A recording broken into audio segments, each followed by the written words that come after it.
qual que é a diferença nos eventos para as empresas privadas e para os órgãos públicos? Vai ter vários detalhes, né, específicos para quem é servidor, então o pessoal precisa ficar bem atento aí, né? O órgão público inicia a obrigatoriedade agora a partir do dia 21/7. Bom dia, sejam muito bem-vindos, seja muito bem-vinda ao podcast Dominando o E-Social. Aqui no nosso programa traremos sempre o melhor e mais atualizado conteúdo sobre o E-Social. Você verá atualizações, oportunidades, histórias inspiradoras e muitos outros assuntos importantes acerca do tema. Antes de começarmos, eu gostaria de lembrar que o podcast Dominando E-Social, além de disponível nas redes sociais da NIT, também pode ser encontrado nas plataformas de podcast Spotify e Deezer. Eu sou Marina Metri, jornalista da NIT. E hoje eu tenho 2 convidados muito especiais no nosso podcast. Um deles é o nosso professor Fábio Reck. Bom dia, professor Fábio.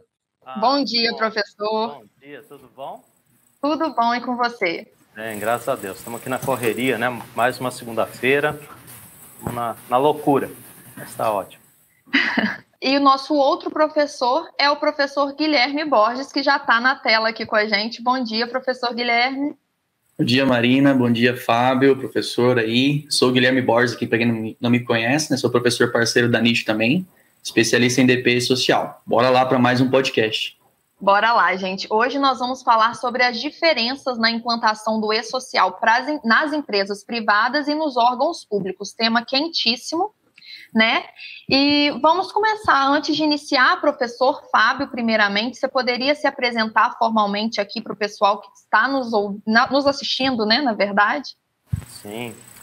Bom, eu sou formado em contabilidade, tenho uma pós-graduação em administração financeira, contabilidade, controladoria, tenho uma MBA em contabilidade, perícia e também auditoria.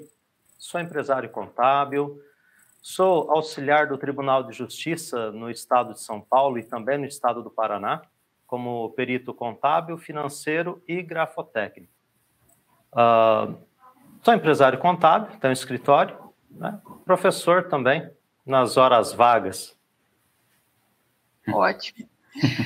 Professor Guilherme, você poderia também se apresentar formalmente para todo mundo que está nos assistindo? Bom, meu nome é Guilherme, eu sou especialista em DP social, atuo como consultor para empresas, né?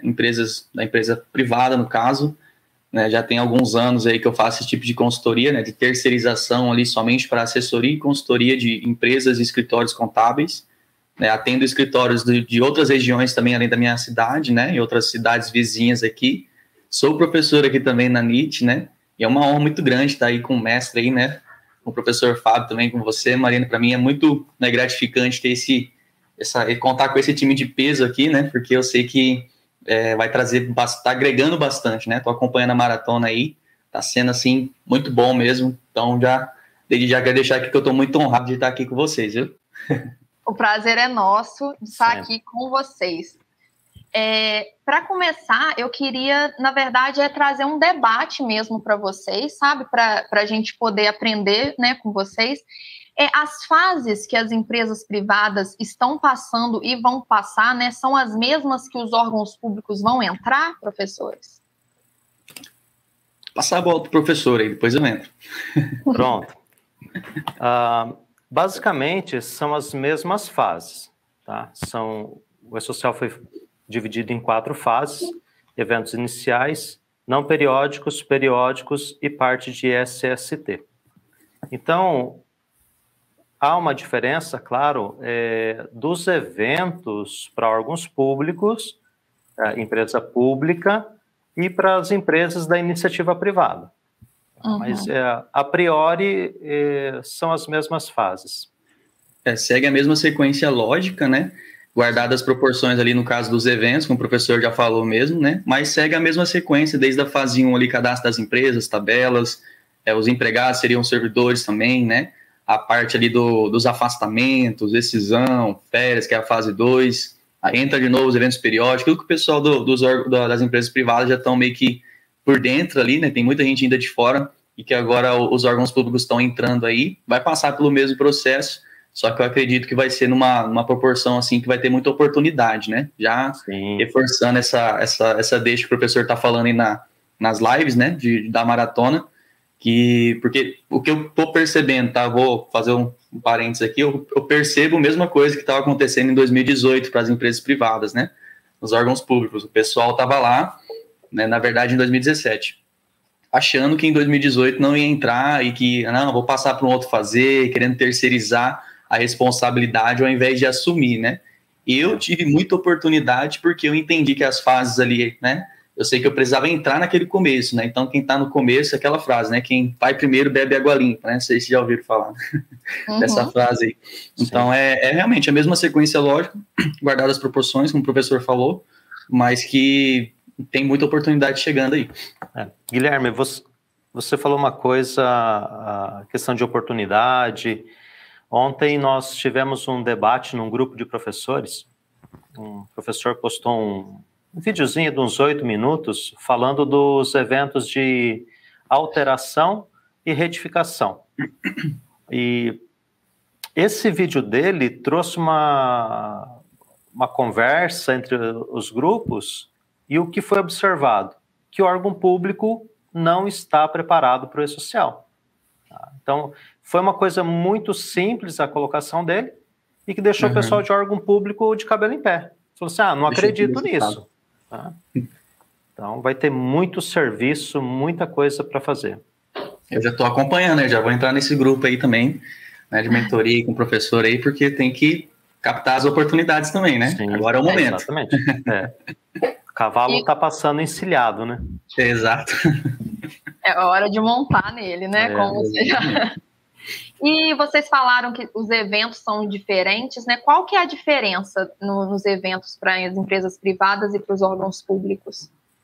Marina, para órgão público tem eventos específicos. Eu tenho um evento lá, o 2231, que é um evento de sessão, exercício de servidor. É um evento que a iniciativa privada não envia.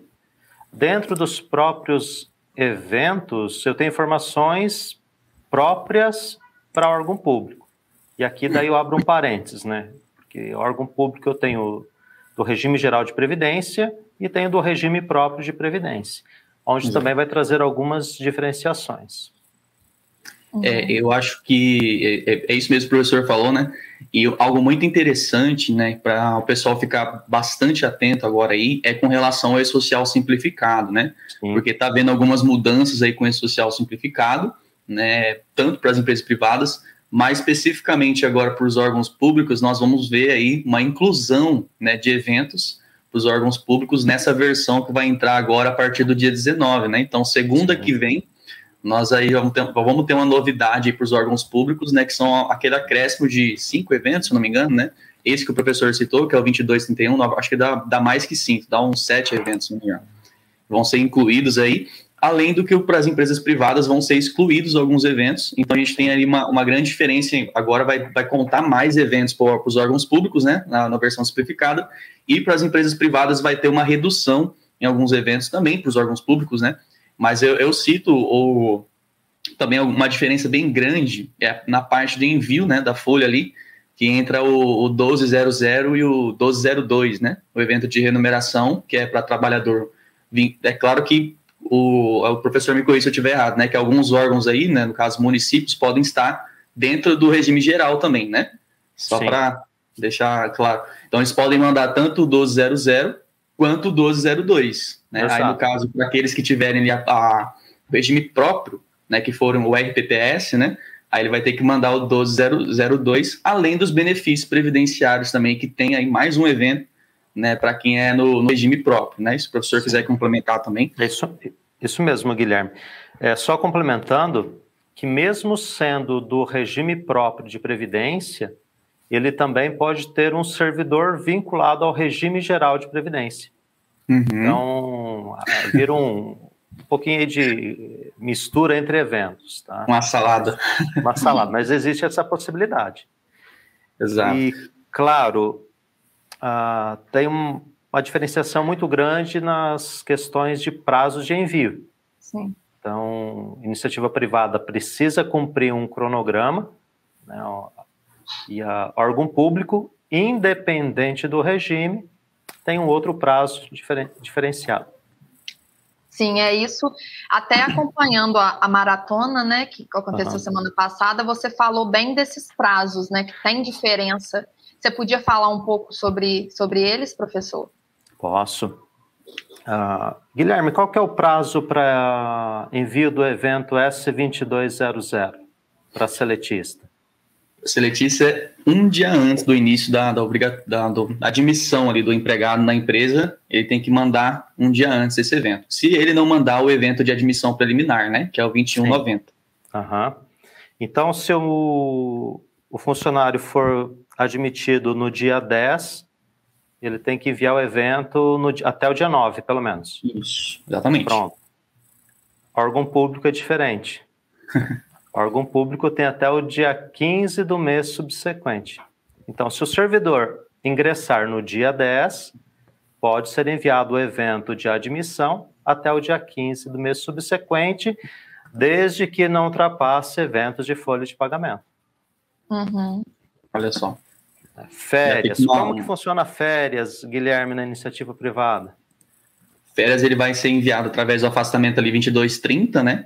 Sim. E, se não me engano, ele está na data do prazo do dia 15 também, né? Dia 15 do mês seguinte ali, mudou recentemente, se não me engano, com a versão do S1.0 aí, o MOS, né?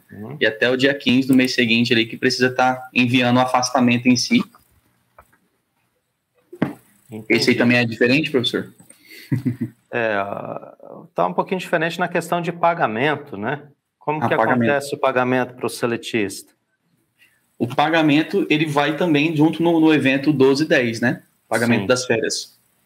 E antecipa-se a remuneração, né? Isso, antecipa-se a remuneração, exatamente. Então, o cidadão vai sair de férias dia 30 do mês, ou dia 1º do mês. Isso. Ele recebe aí pelo dia 28, 29. O que ele vai receber? Sua remuneração, antecipação e mais 1/3. Órgão público, ele recebe o salário do mês, a sua remuneração do mês, recebe 1/3 das férias e vai gozar as férias em casa. Quando ele retorna, ele tem o salário da competência. Vai mandar 2 vezes a informação. Exatamente. E claro, cada órgão tem as suas particularidades em relação a esse 1/3. Tem órgão que, independente do tempo de gozo de férias, porque o servidor pode ser chamado ao retorno ao serviço, então ele não precisa devolver esse 1/3, e já tem órgãos públicos que, se o servidor gozou menos de 10 dias, ele precisa devolver aquele 1/3. Então, há um pouquinho de complexidade nessas remunerações de férias e fechamento de folha. Isso aí vai dar uma dor de cabeça, hein? Quando entrar a fase 2 é em outubro, né, professor? Vai entrar em setembro, outubro, se não me engano, que entra já aí a fase 2 para os órgãos públicos, né? Isso, em outubro. Com entrega em dia 22 de novembro. Isso. Então aí o pessoal aí que está na maratona acompanhando aí, né, os servidores e quem vai prestar consultoria, para você ficar atento que já vai ter aí essas obrigações aí das férias, né, para estar enviando certinho, né? Sim.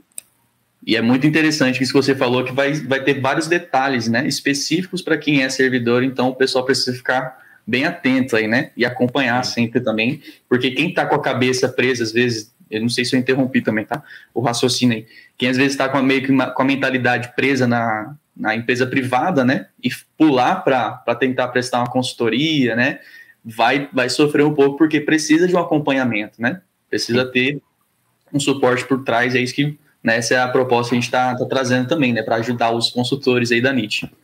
Ontem teve uma pergunta na nossa live, a pessoa perguntou o seguinte: eu estudo o E-Social, eu já participei da implantação para iniciativa privada, eu posso ser um consultor de E-Social para órgãos públicos? Pode, tá? Não há nenhum impedimento em relação a isso. Porém, o que acontece na nossa certificação? Eu venho trazendo todos esses detalhes, tá? Principalmente parte de folha, porque o pessoal de órgão público vai quebrar a cabeça. Algo muito corriqueiro, servidor que não tem incidência de imposto de renda.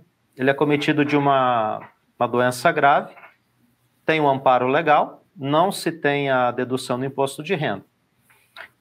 E o que acontece em relação à rubrica? Utiliza-se uma única rubrica de remuneração e o próprio sistema do órgão, ele entende que o João tem incidência de imposto de renda sobre as suas remunerações e entende que o Francisco não tem incidência. Só que o E-Social não entende isso. Uhum. Então vai ter que ter esse ajuste de rubricas, né? Uma adaptação ali, né? Exatamente. Outra dúvida que o pessoal está tendo em relação às unidades de órgãos públicos. Eu vou mandar uma unidade, não preciso mandar evento S1000, mando só o S1005. Então tem que ficar atento à funcionalidade e às particularidades, né? Muito bom. Show. Antes de partir para a próxima pergunta, eu só queria lembrar que para comentar no chat ao vivo tem que estar inscrito, então, no nosso canal.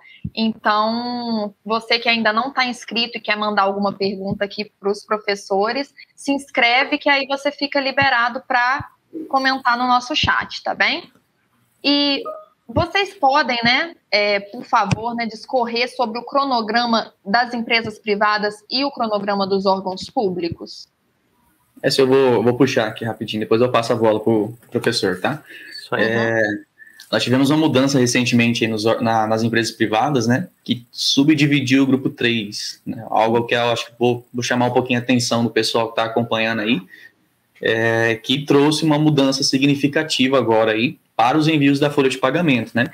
Mas de modo geral, as empresas ali que são do grupo 1, né, faturamento superior a 78 milhões, né? Grupo 2, grupo 3, pessoa jurídica, no caso, já entraram nas 3 fases, né? Na fase 1, folha de pagamento, na fase 1, que é o cadastro inicial, fase 2, que são as empresas, os empregados, né? E a fase 3, que é a folha de pagamento. Aí tem a divisão do grupo 3, que é o principal aí, né? Que está gerando uma certa dúvida, que foi dividido no seguinte momento, seguinte prazos, né? Tem ali as pessoas físicas que ainda não entraram, e tem os segurados especiais, aquele que faz ali para mantimento da própria família. Tem a listinha dos segurados especiais que o próprio social também traz, tá? E ali, ele subdividiu ali a entrada da fase 3, folha de pagamento, né? Que é o quê? As pessoas físicas, elas começam agora na implantação do E-Social simplificado, dia 19. Dia 19 vai iniciar, então, a pessoa física aí, né, que está lá o KIPF, né, pessoas físicas, sem exceção do doméstico, já entrou faz tempo, né?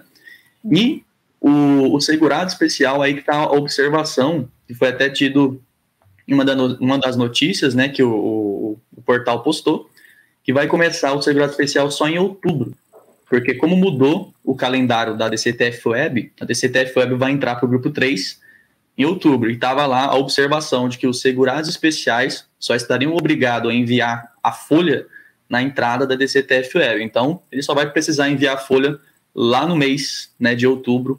Então teve essa divisão, e a fase 4, né, a fase 4 aí vai começar a partir de 2022, né, desde janeiro de 2022, entre o grupo 1, grupo 2 e o grupo 3, tá? Todos ali no mês de janeiro. Eu passo a vez aí, professor, e tá trazendo um calendário também pro pessoal dos órgãos públicos.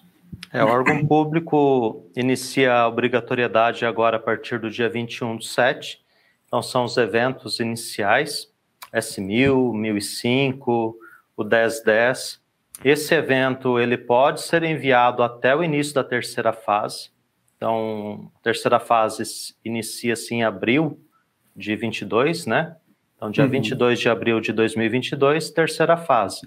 Então, o evento S1010 eu posso enviar até o dia 21 de abril de 2022. Temos a segunda fase, que são os eventos não periódicos para novembro, dia 22, salvo engano. Abril, terceira fase. E 11 de julho de 2022, os eventos da quarta fase. Então, a princípio, mantém-se esse cronograma. Ótimo. Tem uma... Desculpa te interromper. Não, tem uma falar. pergunta aqui da Sandra. Ela pergunta: há uma particularidade do cronograma e-social de filantropia, tipo Santa Casa? Não, não há diferenciação. Então, o quarto grupo, órgãos públicos e outras entidades aí deverão entrar em vigor a partir do 21/7. Perfeito. E, professores, de uma forma assim, mais objetiva e baseando na experiência mesmo de vocês, qual que é a diferença na prática entre a implantação do e-social em órgãos públicos e nas empresas privadas? Guilherme, qual foi a dificuldade que você teve em relação à implantação na iniciativa privada? Para eu poder responder em órgãos públicos. Tranquilo. Foi a conscientização. Acho que a primeira coisa foi a cabeça, né? Vamos colocar assim de forma mais né, clara assim, dos contadores e das empresas. Foi, né, a principal dificuldade que eu tive ali de enfrentar, porque eles achavam, como teve a notícia em 2019 também, né, que ia acabar o e-social, até a grande mídia publicou, né? Então, eles estavam com uma mentalidade assim de que não precisava. Ainda eu encontro muito. Na empresa privada já deveria estar aí, né, redonda, né? Mas eu tenho bastante situações ainda que o pessoal ainda está com esse pensamento. Então, foi essa a principal experiência no começo que eu tive que conscientizar, trazer todo o embasamento legal, trazer as questões das multas, que a pessoa pode estar sendo atuada, né? Eu sempre dou um exemplo de uma que chegou no final do ano passado, uma notificação, eu já passo a vez para o professor, ele está falando da implantação também, que ele trouxe ali uma multa para um órgão público, para uma empresa mesmo, mas o Ministério da Economia estava verificando, né? Ela falou assim, ó, eu estou verificando aqui dentro do portal, não está ali o cadastro dos empregados, e ele colocou um decreto lá do Ministério da Economia, falando assim, ó, devido ao decreto tal, se a empresa não deixar de prestar informação para o Ministério da Economia, né, pode ter a multa ali de 15 a 45 mil, né, em um prazo de 10 dias tem que ser regularizado as informações de envio. Então ali foi um susto, eu peguei esse e-mail que me mandaram, eu disparei para todo mundo, né, que ainda no final do ano passado ainda estava meio, assim, com essa cabeça cauterizada ali, né, presa no CEFIP, presa nas obrigações acessórias, e eu acho que, eu acredito que vai ser bem semelhante agora, né, está sendo bem semelhante. O professor, eu vi que ele falou numa das aulas ali que os órgãos públicos estão despertando agora, né, ele acabou de falar também da questão da alteração e da retificação, que o pessoal estava desesperado em um grupo, né, e eu acredito, assim, que na questão de implantação, de começar, de dar o start, vai ser meio que semelhante, né, o pessoal vai demorar um pouquinho, mas eu passo a vez pro professor estar falando também sobre isso. Esse mesmo dificuldade que você enfrentou na conscientização, os gestores hoje não estão preocupados em relação à e-social. Eu já vi muitos servidores falando, olha, meu gestor não está preocupado, meu gestor acredita que o e-social vai acabar, não vai entrar em vigor. Isso é um pensamento bem errado. Tá? Uhum. Temos aí terceiro grupo, né, Guilherme? Já está aí com folha, né? Uhum. Sofrendo alguns ajustes, é claro, mas está rodando. Está rodando. Tá rodando. Já a DCTF Web, né, entra, sim. Eu acredito, assim, que como foi para o grupo 2, desculpa interromper, tá, professor? Como foi para o grupo 2, o grupo 3 agora vai despertar, né, que são aí mais, né, 90% das empresas do Brasil são do grupo 3, né, vamos colocar. Sim. 70%, perdão. E agora vai dar uma despertada, né, no pessoal, quando entrar DCTF Web, por tentar tirar a CND lá, né, da vida, né, certidão negativa de débito, o pessoal vai assustar, porque vai estar lá o débito, né, vai estar lá a ausência de declaração, né, foi o que aconteceu com o grupo 2 e que gerou muita oportunidade para mim, né, o pessoal estava desesperado, né, então aí só deixando esse parênteses também. E essa mesma oportunidade que você teve, no grupo 4 também vai acontecer. Tá? Uma diferença grande que eu observo em relação à conscientização, tá? Provavelmente você prestou serviço para escritório de contabilidade, empresa de pequeno porte, médio porte, aonde o serviço ele é um pouco mais centralizado. Órgão público, é tudo por setor. Então, o setor da folha não conversa com o cadastro não conversa com o setor de afastamento. Então, é uma diferença muito grande. Uhum. Eu sempre falo para os alunos, é preciso entender o e-social no todo. Porque ele é uma caixa de engrenagem, com várias engrenagens. Então, se uma não estiver casando, a caixa não funciona. Uhum. Tá? Então, acho que a maior diferença é isso. Questão de setores, né? E ver o e-social apenas naquilo que lhe interessa. Uhum. Sim. E para vocês... Desculpa, deixa eu... Pode eu falar. vou só complementar, só para finalizar, assim, porque tem que conversar, né? Por exemplo, né? Se a parte do cadastro que faz não a admissão, mas que registra ali o servidor, por exemplo, não estiver conversando com a parte, quando chegar a parte da folha, né? A gente vai ter uma certa dificuldade mesmo, né? Na parte da implantação. Então, realmente, tem que estar bem integrados, tem que estar bem junto, né? Conversando bem, porque senão perde prazo, né? Na minha visão, não sei qual que é a visão do professor, eu acredito que depois que a implantação do e-social chegar, nós vamos ter um tempo aí de malhas, né? De fiscalização um pouco mais forte em cima ali das empresas, né? Que não estão cumprindo, porque em 2018 foi publicada uma nota, né? Do e-social falando que eles ainda estavam entendendo, né? Se bem que já passou aí, né? Quase 5 anos aí, mas ainda assim, né? A gente não vê tanto caso de multa ainda, de atuações, mas... Em breve, eu acredito que vai fechar o cerco, né? Como o pessoal usa essa expressão aí para o social, né? Eu já tenho observado algumas notificações e autuações, tá? Principalmente empresas do primeiro e segundo grupo, e mandaram os envios 1 ano, 2 anos depois, e não voltaram, né? Não corrigiram o passado, e estão sendo notificadas e autuadas. E percebo que isso vai acontecer muito no órgão público. Porque tem muito gestor que não está consciente, tá? Não quer assumir essa problemática, né?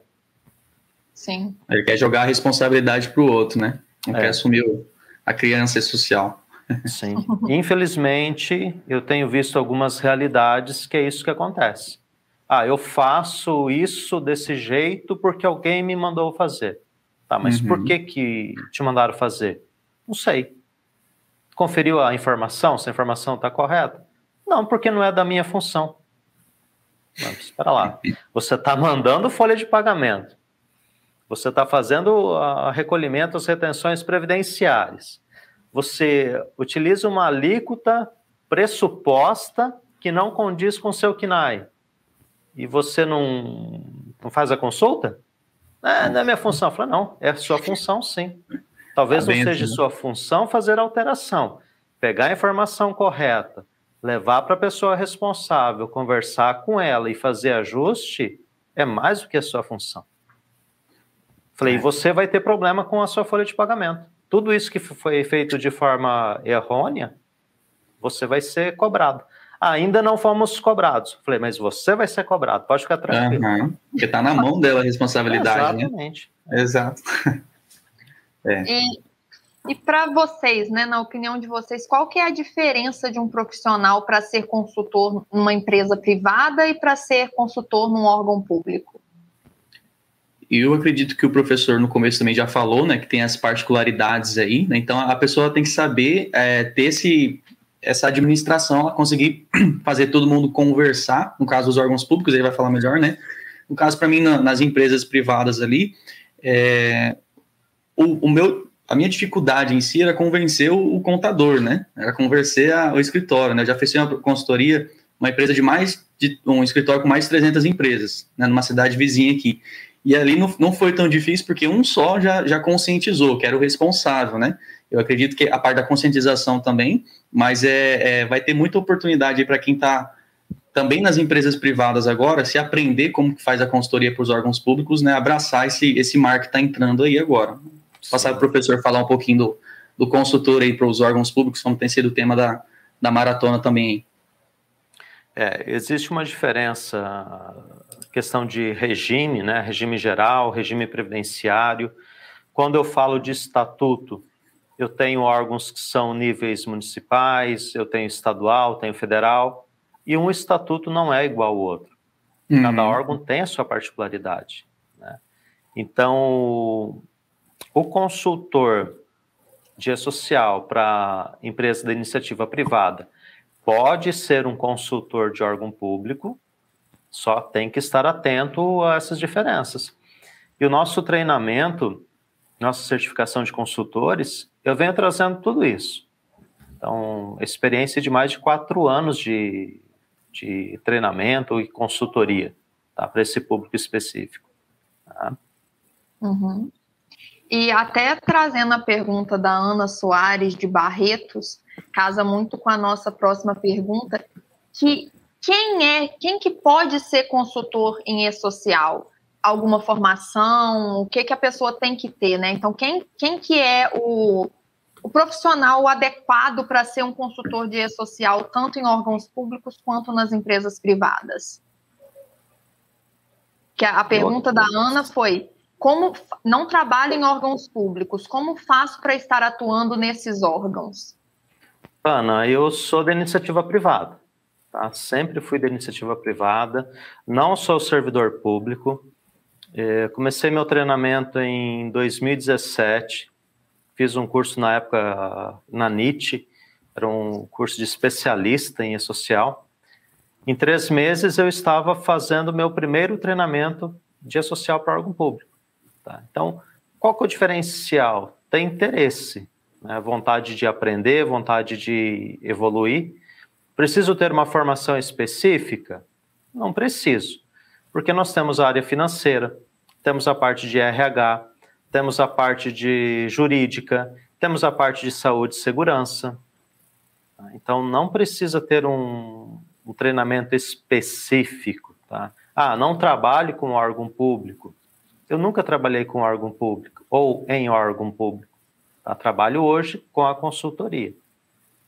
Show. É questão de ter a disponibilidade também. Eu acho que vocês falaram em uma das aulas também, né?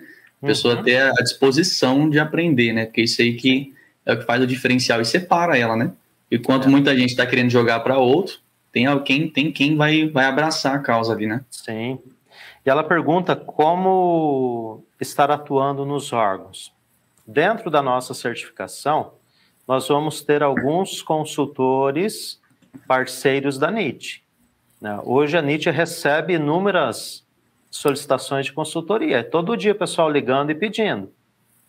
Então, se você fizer essa certificação e tiver dedicação, tiver um desempenho, você poderá ser uma consultora parceira. Imagina, gente, ser consultor da NIT, cara, parceiro da NIT, ser indicado pela NIT, isso aí é fora do comum, né, cara? Eu já entraria de cara já, nem perderia tempo, né? Porque uma consultoria... Agora, desculpa interromper o roteiro aí também, Marina. Quero fazer uma pergunta para o Fábio aqui, bem fora do contexto. Como é que é recusar uma consultoria de R$300 mil, professor? Fala pra gente. É triste. Eu tô rindo, mas rindo de desespero. Paz. Guilherme, foi uma grata honra ter sido convidado para essa consultoria. Tá? Não foi passado por licitação, o pessoal me chamou para fazer a consultoria. Eu tenho meu escritório de contabilidade, né? Eu faço perícia, tenho meus compromissos com o Tribunal de Justiça, faço um trabalho de auxiliar técnico, né? Que é antes do processo chegar lá no tribunal. Então, eu não consigo abraçar todo mundo. Então, essa recusa, eu precisei escolher. Ou focava no serviço, nas obrigações, ou partia aí para esse trabalho. Né? Agora, se tivesse alguns consultores já formados aí, né? Sim. Junto com o senhor, poderia ter uma oportunidade também, né? Imagina, exatamente. Gente. Se eu colocasse 4 consultores... Aí. Né? Divide então, cada um ia estar dentro de um setor... Todos falando a mesma língua, porque nós temos esse programa, temos um método, um manual, né? Então, independente eu estar fazendo o evento inicial e evento de SST, que vai entrar só o ano que vem, né? Pensa a oportunidade. Sim, ia ser muito boa. E um tribunal, tá? Um tribunal. Coisa básica, assim, né? É coisa básica. Na época era uma consultoria para pelo menos 6 meses. Nossa. Desde a implantação do zero, zero absoluto, não ter sistema, pessoal de TI, ó, oportunidade. Aham. Então daria uma graninha legal para cada um. 6 meses ali, tranquilo. No mínimo, né? Tá, tô falando no mínimo. E também, professor, no caso é tudo que é ensinado também, né? Sim. No caso do curso da formação também, né? Fugiu o nome agora. Treinamento. Do treinamento, isso. A certificação, isso, essa é a palavra, eu esqueci. Que é desde o zero também, né? Ensinar desde o começo. Então, se a pessoa tivesse ali preparada também, ela podia também estar abraçando. Só quis fazer essa pergunta fora aí, só para dar uma mexida com a cabeça das pessoas. Mas mexe, as pessoas falam, poxa vida, se eu recebesse uma oportunidade de 300 mil, eu não perdia, né? Eu tive que abrir mão. Aham. Por falta de ter, às vezes, um pessoal ali formado, né, acompanhando. Sim. E realmente é o primeiro, né? Eu não achei. Eu também tinha pesquisado no começo do ano algo específico para órgão público, eu não achei, não tem assim tão profundo, né? 60 horas e 60, sim, né? Se eu não me engano. 60 horas, algo tão completo assim mesmo, então é uma oportunidade muito grande aí que o pessoal está tendo. Provavelmente vai dar mais de 60 horas. Ontem eu estava revisando todo o cronograma e já tem os módulos prontos, né? Então, estou vendo ali que módulo que vai ficar um pouquinho maior. Então, vai passar de 60 horas. Vai ter mais de 100 aulas. Olha só. E curso de E-Social aí, ó, eu já encontrei de R$ 49,90. Você consegue ministrar um treinamento de R$ 49,90? Acho que não dá muito certo não, hein, professor? Não dá. Só se for ali para coisa de 1 hora só, na verdade nem 1 hora, né? Alguns minutos, né? R$ 49,90 aí, se for pegar o tempo de um consultor, né? E uma coisa que eu escuto muito dos meus alunos, não estou falando isso por demagogia, estou falando realidade.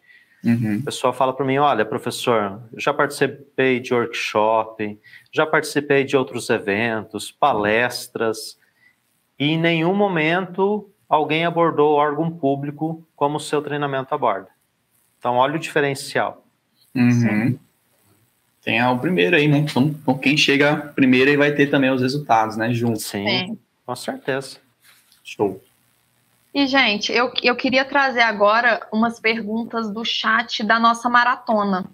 Que aí, a primeira é até da Luciana, que eu cumprimentei no início da nossa live, que ela já estava aqui. Luciana, se eu não me engano, é Bardasson ou Bardasson.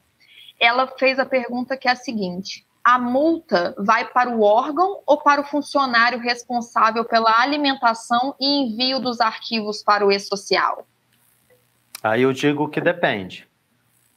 Por que depende? Eu tenho órgãos que existe uma... Como é que eu vou achar o termo? Uma pesquisa, uma triagem da onde veio a informação. Tá? A multa ela vai para o órgão, fato, ela vai para o CNPJ. Quem que vai pagar essa multa? Quem que é o responsável? O gestor. Aí o gestor vai buscar o setor que errou. Quem que é o responsável pelo setor? O diretor daquele setor? É fulano. Fulano. Então você vai achar o responsável. O diretor vai buscar o coordenador do setor. O coordenador do setor vai buscar a pessoa que fez o envio errado ou alimentou de forma errada. Tá? Então, pode sim chegar no bolso do próprio servidor. Entendi. O Guilherme falou de algumas multas aí, valor de quantos mil? Essa aí foi uma empresa que o empregado ele entrou num processo contra a empresa, né, que não estava com registro na CTPS digital, e o Ministério da Economia foi verificar as informações dentro do E-Social, né, que é ali onde eles fazem a consulta. A empresa não estava mandando nada, e aí ele liberou um decreto, eu posso até pegar depois e postar, não lembro qual é o nome do decreto, que é deixar de prestar informação para o Ministério da Economia, pode chegar de 15 a 45 mil. É uma das multas, né? Deixar de informar a folha para a Receita é 26 mil, né? Se eu não me engano, o valor da multa também. São várias. Lembrando que tem multa que chega aí a um pouquinho mais de 230 mil reais. Pensou você ter que desembolsar um valor de 45 mil? Informação errada? Então, pode sim chegar lá na fonte, na origem da informação. Uhum. Lembrando também que existe uma lei que diz que os gestores respondem com os bens particulares. Tá? Tem uma lei de responsabilidade. Então, se o gestor que não está acreditando no e-social, ele pode ser autuado e ter que vender algum bem aí para pagar multa. Entendi. O Helder Goulart, ele perguntou, eu não sei se ele está assistindo a gente agora, se tiver, Helder, fala com a gente aqui no chat. Ele perguntou se a tabela de rubricas nos órgãos públicos se usa a mesma tabela 3 do privado. Sim, é a mesma tabela. Claro que cada rubrica tem a sua particularidade. Uhum. Isso é uma tabela padrão. Tem uma pergunta interessante aqui no chat, Marina. Uhum. É uma prefeitura, Amparo da Serra. Bom dia, já responderam sobre a questão do CNPJ? Se envia só o da prefeitura ou todos os fundos? Fundo, secretaria, enfim, o que tiver de CNPJ, tem que enviar todos os CNPJs. Professor, tem mais de 300 CNPJs na prefeitura? São mais de 300 envios. E, claro, cada um vai ter a sua particularidade. Vou ter CNPJ que tem servidor cedido. Vou ter CNPJ que não tem servidor, mas tem movimento financeiro. Eu tenho CNPJ que está ativo, mas não tem movimento nenhum. Tá? Então, cada um vai ter a sua particularidade. Perfeito. E a Maria Carmen Santos perguntou, professor ou professores, né? A legislação de órgão público é a mesma da iniciativa privada? Eu digo que depende também. Por que depende? Nós temos órgãos públicos do regime geral de previdência. Tem a figura do seletista. Então, o que eu sigo? Regime geral, CLT. Eu tenho órgão que é estatutário. Ele vai seguir o estatuto dele. E aquilo que o estatuto é omisso, tá, ou não tem informação, o que ela segue? Regime geral de previdência e CLT. Tá? Então tem essa questão aí da legislação. E o próprio estatuto, o regulamento interno, enfim, tem que estar atento a isso. Como o senhor falou também, pode ter que tenha os dois, dentro do mesmo órgão, ter os dois ali também, né? O senhor tinha falado no começo. Sim. Ah, e nós temos mais uma pessoa aqui dentro, que a gente não falou. O estagiário. Tá? Estagiário. Na iniciativa privada, o estagiário, eu acho que ele é olhado com um pouquinho mais de carinho, né? Embora aconteçam algumas práticas aí que são meio suspeitas. Eu já vi órgão público com mais de 5.000 estagiários fazendo folha em planilha de Excel. Olha o trabalho, tá? E a Cícera Macedo perguntou, na opinião de vocês, qual é a fase mais crítica ou complicada? Vou passar a bola para o Guilherme. Olha, eu acredito que não tem assim, é claro que os eventos periódicos, eles são, assim, determinantes, né, o que vai, de fato, trazer ali a realidade, porque vai mandar depois o fechamento, aí o fechamento ele vai trazer ali, ele pode trazer ou pode não trazer as pendências, né, aí que tá o problema, né, então todas as fases são extremamente, assim, importantes, né, de estarem sendo analisadas, mas na minha visão, a fase ali do fechamento da folha é o que o pessoal assim, desespera bastante, né? Fase 3, e porque vai ter logo em seguida obrigatoriedade, CTF Web, né?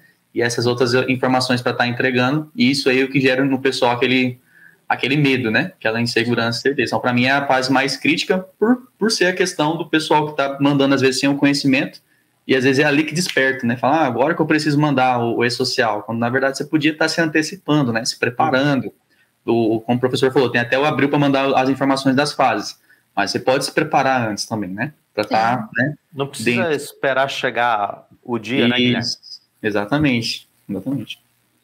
E não sei se é a mesma visão complementando, acredito que cada órgão, cada empresa vai ter sua fase mais crítica, né? O que é crítico para mim pode não ser crítico para o Guilherme. Uhum. No meu ponto de vista, para órgão público, a parte mais crítica do E-Social é parte de SST. Por quê? Regime geral tem uma tratativa. Regime próprio tem outra tratativa com alguns parênteses abertos e o povo não está muito preocupado. Então, para mim, evento de SST vai ser a parte mais crítica para o órgão público. Claro, e depois a gente pensa na folha, né?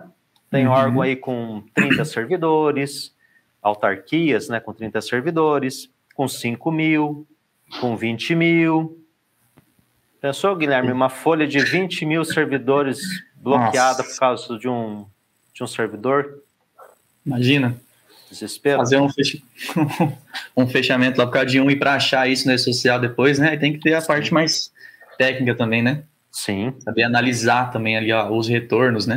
O E-Social traz. Uma pergunta aqui vai ser boa para o professor Fábio, que ele participou da live até com a professora Zenaide, né? É a pergunta da Lene Barros. Ela perguntou: pode ser consultor sem participar de licitação? Pode. Eu fui convidado para participar de uma consultoria de 300 mil. Tá, então, não passei por licitação. Foi por indicação? Não foi por indicação, foi por conhecimento. Tá, então, sim, existe uma prerrogativa. Entretanto, eu tenho que ter notório conhecimento daquilo que eu estou implantando, daquilo que eu estou levando. O Valdeci perguntou aqui no chat, né? Empresas terceiras, por exemplo, empresas de saneamento contratadas pelo órgão público, elas são classificadas como privada ou entram na responsabilidade do órgão público? Tá, é uma empresa terceira. O que diz o cadastro do CNPJ dessa empresa? Qual que é a natureza jurídica dela? Então, é isso que eu tenho que levar em consideração. Tá? Então, não é porque um órgão contrata uma empresa terceira que a terceira será tratada como órgão público. Como grupo 4, né? Esses detalhezinhos que acabam pegando no órgão público. Temos o autônomo também, esqueci do autônomo. Tá? Tem que prestar atenção nele. Temos a figura do terceiro, né, que dentro da parte de SST é uma parte crítica. Crítica em relação à experiência que eu tenho tido, né? Falta de programas desatualizados, de não ter a figura do seletista e estar dispensado de alguns programas, mas tem a figura do terceiro. Vários detalhes, né, dentro de uma coisa só também. Exatamente. E curso nenhum de E-Social fala isso, tá? Eu Fica falo a dica, né? porque eu trago a minha experiência de sala de aula, de consultoria, enfim. O Tiago Semião, ele fez uma pergunta e cabe bastante porque todo mundo tem esse medo do E-Social ser de novo prorrogado, né? Aí a pergunta dele é: e se o E-Social for mais uma vez prorrogado para as prefeituras e câmaras, como podemos utilizar a certificação de consultor? Sendo consultor. Simples, sendo consultor. Não é porque nós temos um cronograma que eu preciso usar a minha certificação de consultor para iniciar agora no dia 21. Professor, foi prorrogado o evento inicial para dezembro. Ok, você vai vender teu serviço, vai fazer a visita nos órgãos, tá? Vai fazer essa análise, o levantamento, e você vai ser consultor. Né? Pode ser prorrogado para daqui 5 anos. É trabalho para mais 5 anos. Uma visão... Pode falar, professor. O pessoal fala para mim assim, o E-Social vai ser prorrogado para órgão público, não sei o quê. Eu, particularmente, eu gostaria que entrasse logo. Tá? Por quê? Quebra algumas objeções, né? E, claro, eu também gostaria que fosse prorrogado para mais 5 anos. Por quê? Porque eu vou ter mais 5 anos de serviço aí a rodo, né? Sim. Então, para mim, se prorrogar, melhor. Eu tô pelo que o projeto da Lei da Liberdade Econômica que trouxe ali o E-Social simplificado, né? Eu vejo, na minha visão, assim, no caso, né? Para as empresas privadas, tá? Que, assim, tá havendo uma aceleração, né? Na questão, assim, de querer substituir rápido as obrigações acessórias, né? E ali eu vejo que, para mim, não passa de 2022, na minha visão. A não ser que entre alguma outra situação, né? Não sei. Mas pelo que o cronograma está dizendo ali, até 2022 está tudo implantado, né? Vamos ver aí, vamos aguardar os próximos capítulos aí da social, né? Tivemos muita mudança nesse semestre. Eu acredito que não haverá prorrogação. Tivemos aí um pequeno adiamento com a portaria conjunta, né? Do dia 8 para o dia 21. E evento inicial não passa disso. Talvez uma ligeira prorrogação na segunda fase, porque novembro é o mês complicado para o órgão público. Então, talvez adiado um mês, 2 meses, mas não além do que isso. Que antes era o adiamento. Oi? Pode falar, professor. Eu tinha visto uma pergunta aqui da Júlia. Ela, no fechamento da folha de pagamento, é apurado o ponto do dia 16 do mês anterior ao dia 15 do mês atual. Vai ser aceito no E-Social? O E-Social não faz apuração de datas de ponto, tá? Algumas pessoas ficam preocupadas. Preciso mandar o ponto pro E-Social. Não tem como mandar ponto. Claro, tem as pegadinhas aqui daí, né, Guilherme?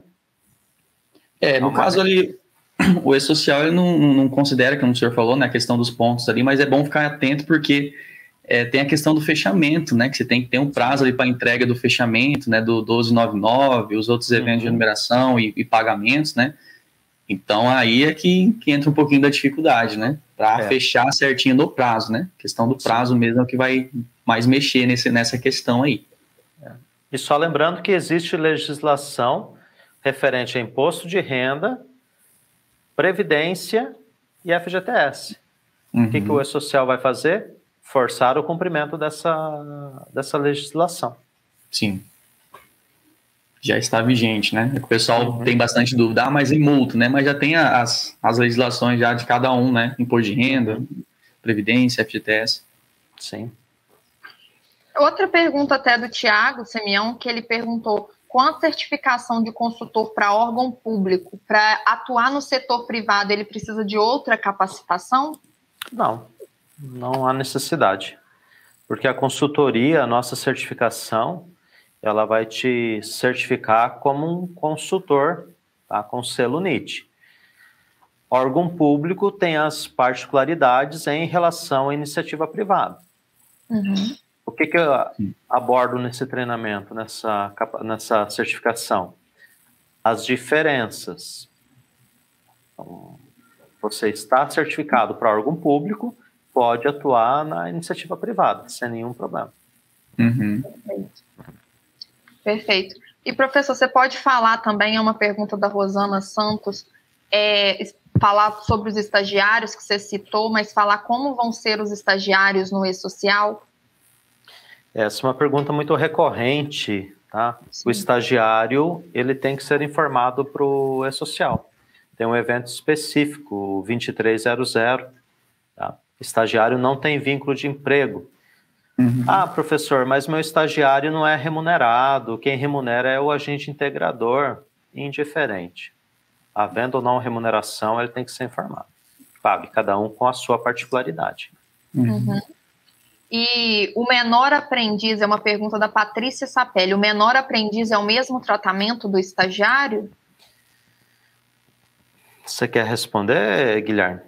Pelo menos para nós aqui da iniciativa privada, não, né? No caso, o aprendiz ali, ele entra no cadastro no 2200, né? E o estagiário, ele vai no 23, que é sem vínculo, no caso, né? O menor aprendiz, ele vai ter ali o vínculo, né? Mas guardado as proporções do vínculo normal, mas o estagiário, ele é sem vínculo, né? Então, tem uma certa diferença, né? Eu acredito que para os órgãos também vai ser a mesma linha de raciocínio, né? Exatamente, Mas como diria um amigo meu, uma coisa é uma coisa, outra coisa é outra coisa. Então, aprendiz, o menor aprendiz é uma coisa estagiário é outra coisa. Por isso que eu digo, estagiário tem lei própria, tem manual próprio, e em algumas situações ele tem a figura do estagiário, mas ele não é estagiário, ele é qualquer outra coisa menos estagiário. O E-Social vai criticar isso daí. Vai identificar, né? Vai. O Cláudio Filho perguntou aqui no chat: bom dia, o autônomo terá que ir junto com o pessoal da Folha? Todo autônomo que presta serviço e tem o RPA será informado. Sim. Então tem um evento de remuneração dele. E, claro, tem um tratamento um pouquinho diferente também, né? Não preciso validar evento 2300, posso fazer a validação direto pelo evento de pagamento da remuneração. Então, tem essas particularidades. Perfeito. Professores, Guilherme e Fábio, vocês têm algo a mais a acrescentar sobre esse assunto? Olha, eu só tenho a dizer que, mais uma vez, assim, uma honra estar aqui, e que pessoal que ainda não está participando aí, né, da certificação, que ainda não fez aí para ser um consultor de sucesso, né, e mandou a mensagem, que nem a Alexandra acabou de colocar aí, para entrar, porque realmente a oportunidade que vocês estão tendo aqui é única, tá? E por tempo limitado, até onde eu sei, vai acabar bem rápido aí, né, que as vagas são poucas. Sim. Então, para minha visão, entra, corre, porque quem está falando aqui, né, não é puxando sardinha, não é porque ele está aqui não, né, como nós falamos, né, mas é porque realmente é uma pessoa que tem bastante conhecimento, né, e tem aí né, todos os requisitos que nós precisamos para estar aprendendo. Então a gente tem que sugar de quem sabe mais que a gente, se a gente quer mudar de nível, né, o conhecimento que a gente tem até hoje foi o que trouxe a gente até aqui, né, se eu quero ir para um outro nível, eu preciso buscar um novo conhecimento, me esforçar, pagar o preço que for necessário aí, né, investir, para estar indo além. Então, esse é o meu recado aí para os consultores aí. Eu tenho certeza que vai ter muita oportunidade para quem colar, né, com a gente aqui na NIT. Com certeza. Ontem teve uma pergunta, a servidora pública, ela pediu se precisa pedir dispensa do cargo, né? É um cargo efetivo. Pode ser um consultor interno. Então, tem muito mercado. São mais de 50 mil órgãos públicos, autarquias, fundações, né, conselhos, tem prefeitura, fundos, secretaria, escola, hospital, enfim, tem N possibilidades. Então, tem um mercado muito amplo. Sou da iniciativa privada, quero prestar consultoria, mas já tem um consultor no próprio órgão.